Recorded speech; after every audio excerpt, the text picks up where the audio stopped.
Now out on 4K Blu-ray is Mortal Kombat and its sequel Annihilation from Arrow Video.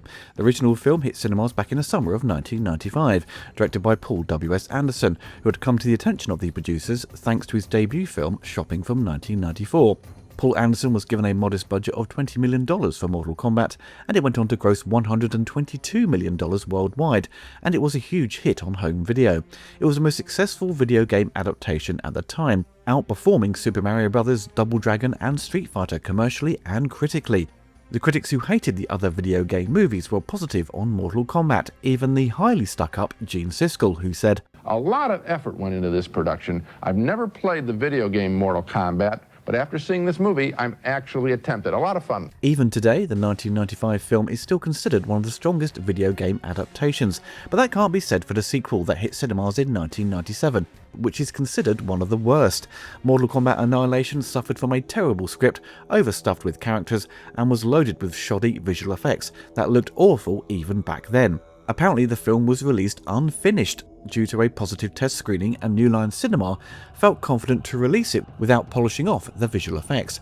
The film would make $70 million less than the first film and would be savaged by the critics and the fans. So the first Mortal Kombat film would hit LaserDisc in January of 1996, presented in widescreen with additional special features such as an audio commentary from the visual effects supervisor and producer Lawrence Kasanoff. I did upload this commentary to YouTube many years ago. It's quite amusing as the producer rarely, if ever, mentions Paul W.S. Anderson.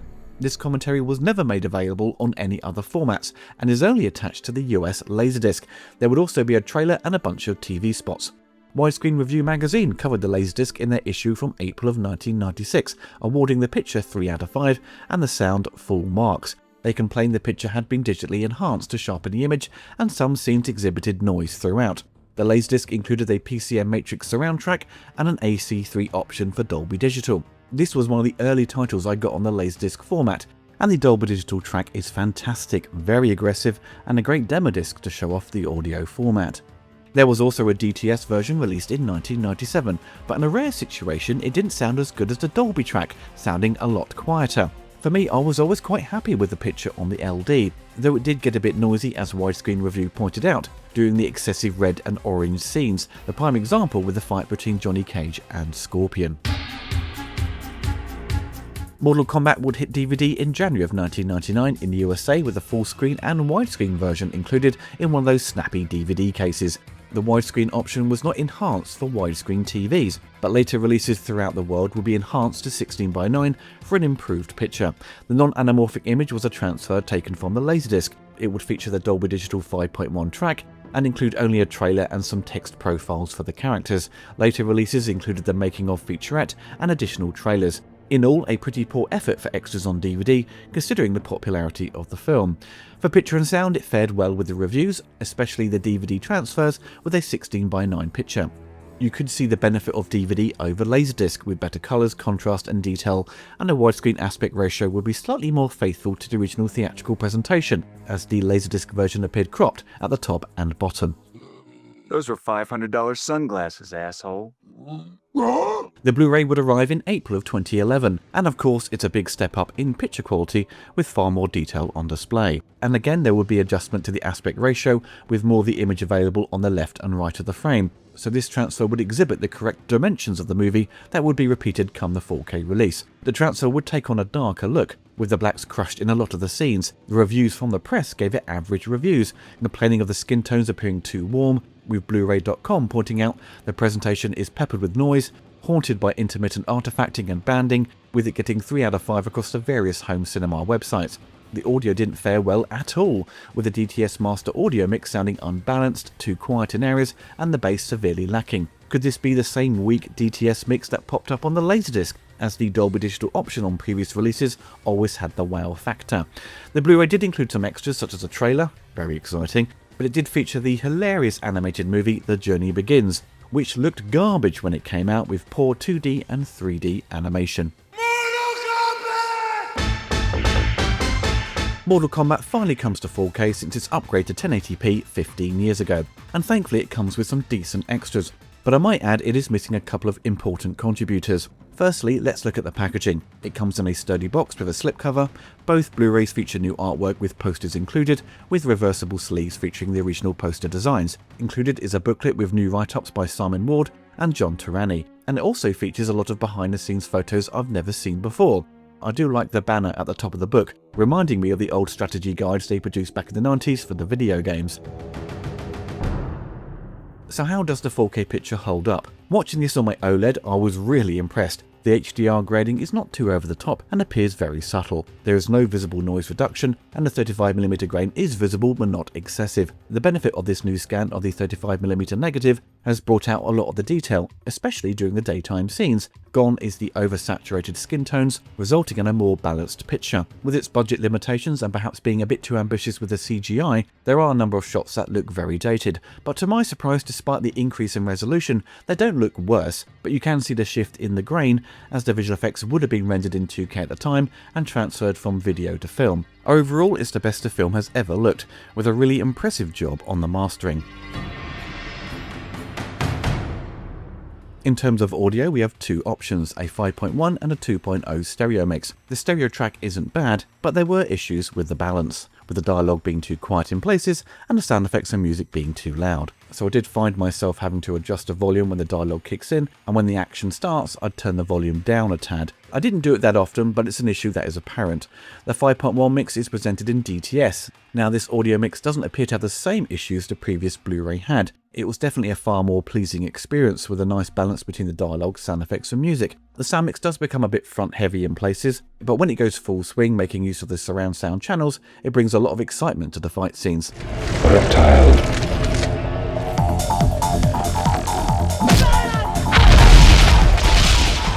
For the new extra content, we have a new audio commentary from director Paul W.S. Anderson, who never provided one in the past, but has discussed the film in various interviews over the years on YouTube and in books. It's a highly welcome addition to this set. Paul provides an informative commentary, and it's great you can finally talk about the movie at length. There is also a second commentary by Dave Baxter. This is a fan commentary that focuses more on the video games. For all the new interviews, thankfully there is no webcam or ones filmed on someone's phone. They are all professionally filmed and lit. We have one with Lyndon Ashby, who reveals he had never played Mortal Kombat and he just focused on the script and not the game, and pointed out that Johnny Cage didn't have much of a character to draw from, so he threw in his own personality traits into his performance and improvised some of his dialogue. It's a short but enjoyable interview. Next, we have an interview with John R. Leonetti, who photographed Mortal Kombat and would direct the sequel. John chats about his family's history with Hollywood and their camera rental service, creating the Ultra camera used on Poltergeist. John was passionate to film Mortal Kombat, and as he had shot The Mask for New Line Cinema, he managed to persuade Paul to hire him. John explains he could accommodate what Paul wanted, and John decided on the film's colour palette, with the strong use of purple for Outworld. John also mentions how he got the job as director for Mortal Kombat Annihilation. He said Larry's assistant phoned him asking if he wanted to shoot the sequel. He said he would rather direct it, and within 3 weeks he was directing the movie. It's a good interview and nicely shot, but John doesn't reflect on the critical backlash the film got and the poor visual effects. We have an interview with producer Lawrence Kasanoff. If you are familiar with Lawrence's history with the franchise, he does go over his old stories again on how he discovered the game and having a relationship with game developer Midway due to Terminator 2 and the arcade game. Once the game was a hit on the home consoles, he knew he could start making the movie. He was told he was crazy to base a movie on a video game, but Mike DeLuca of New Line Cinema knew Mortal Kombat would be a hit. When the movie was screen tested, 90% of the audience loved it, but they wanted more fight scenes, so they shot the battle between Cage and Scorpion and Liu Kang vs Reptile. The reshoots cost around $7 million, but those two fights are the best in the movie. Get over here! Lawrence does address Mortal Kombat Annihilation, mentioning after the opening weekend of Mortal Kombat, he was already planning a sequel. He wanted it to be bigger, everyone wanted to be involved, and they ended up with too many chefs in the kitchen. It resulted in being rushed and he pushed it out too soon. Lawrence admits the film had too many characters, but audiences wanted more, so he didn't want to upset the fans by not including them, and the production bit off more than they could chew. And last but not least, we have makeup effects legend Tom Woodruff discussing how they did the Goro effects. Tom has popped up in loads of documentaries, especially the ones focusing on the Alien films, so he is always great to listen to as he explores the process of performing in the suit and his team making the animatronic top half work. Larry Kazanoff hired Tom through his connections with Stan Winston and T2. Tom admits it was tricky to make Goro work and to avoid making the puppet top-heavy. Tom performed in the suit and would mimic the upper hands that were being operated by someone else, but the Goro suit would break down a lot. For when Goro spoke, they would pre-record the dialogue and program it so the mouthpiece would sync up with the audio, but that always had problems, so they corrected it with CG. We also have some legacy material included with the old promo featurette. The audio is a bit compressed and perhaps sourced from YouTube. There are also on-set interviews, a trailer and TV spots.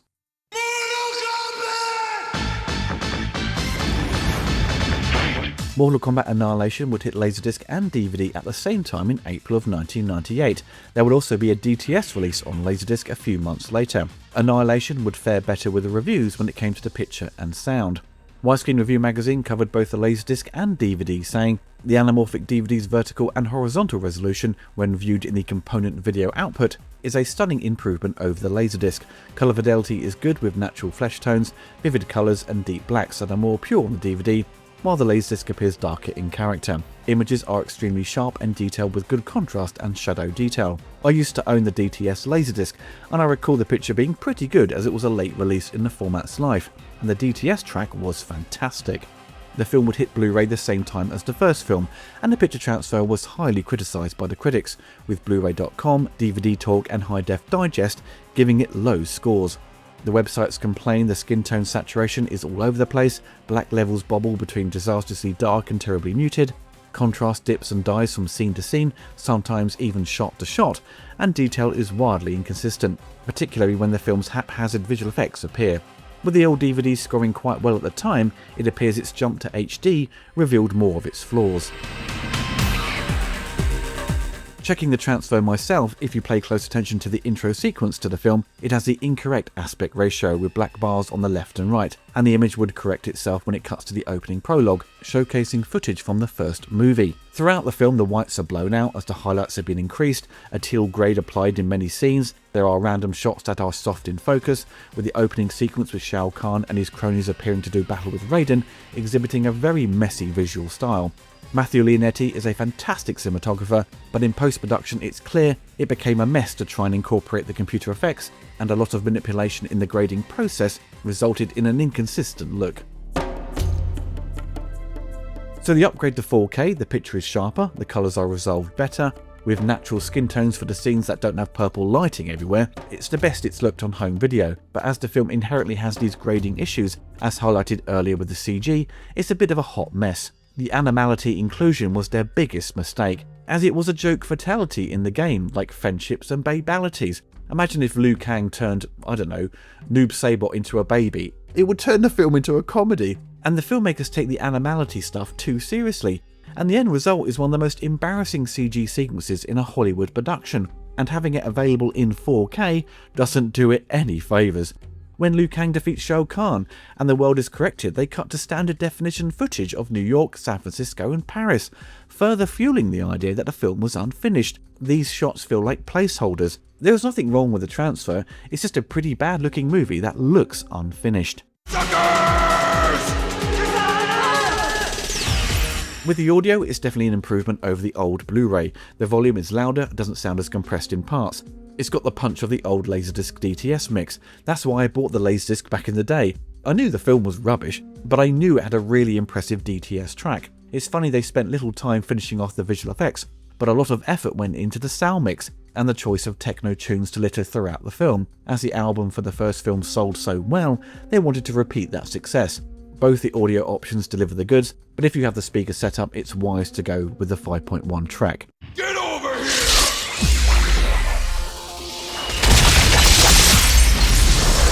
So for the extra content, we have another audio commentary from Dave Baxter, but we also have one from director John R. Leonetti. This commentary is hosted by Gillian Wallace-Horvath, who quizzes John about his experience making the film.